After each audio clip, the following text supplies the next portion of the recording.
वात्स्यायन ने कामसूत्र मुख्य रूप से इसलिए लिखा ताकि मनुष्यों को जीवन के एक महत्वपूर्ण पहलू, काम, यौनता का सही मार्गदर्शन मिल सके।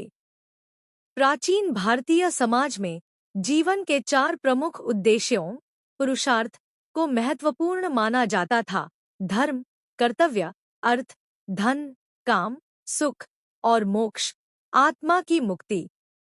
इनमें से काम एक ऐसा क्षेत्र था जिसे जीवन के अन्य पहलुओं की तरह ही महत्वपूर्ण समझा जाता था, लेकिन इसका अभ्यास संयम और नैतिकता के साथ किया जाना चाहिए।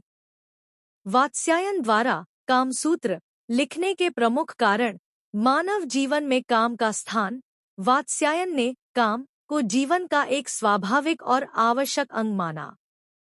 उनका मानना था कि मनुष्यों के जीवन में यौन सुख और संबंध भी उतने ही महत्वपूर्ण हैं जितने अन्य जीवन उद्देश्य, लेकिन इस सुख को संतुलित, नियंत्रित और नैतिक रूप से प्राप्त करना चाहिए। यौन शिक्षा और मार्गदर्शन। वात्स्यायन ने देखा कि समाज में यौनता को लेकर सही जानकारी और दिशा की कमी थी। उन्होंने कामसूत्र के माध्यम से एक ऐसा मार्गदर्शक तैयार किया जो यौन संबंधों को सही दिशा में ले जाने में सहायक हो। उन्होंने इस ग्रंथ में यौन संबंधों के शारीरिक, मानसिक और सामाजिक पहलुओं पर ध्यान केंद्रित किया।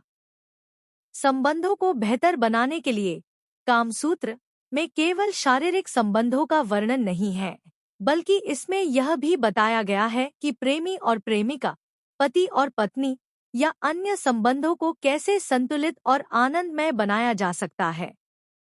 यह ग्रंथ एक गाइड की तरह है जो लोगों को उनके संबंधों को मजबूत करने में मदद करता है। सामाजिक और व्यक्तिगत संतुलन। वात्स्यायन का मानना था कि कामेच्छा का सही रूप में अभ्यास समाज और व्यक्ति के बीच संतुलन बना सकता है।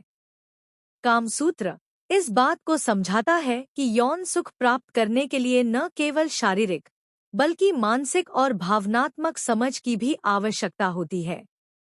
नैतिकता और अनुशासन। कामसूत्र में कामेच्छा को नियंत्रित करने, संयमित रहने और यौन संबंधों को सम्मान के साथ निभाने की आवश्यकता पर जोर दिया गया है। इसमें यह बताया गया है कि यौन संबंध केवल शारीरिक जरूरत नहीं है, बल्कि इसमें भावनात्मक और मानसिक संतुलन भी जरूरी है। वात्स्यायन का दृष्टिकोण। वात्स्यायन ने कामसूत्र को केवल एक यौन ग्रंथ के रूप में नहीं देखा, बल्कि इसे उन्होंने मानव जीवन में काम के महत्व, उसके संयम और उसकी मर्यादा को समझाने के लिए लिखा।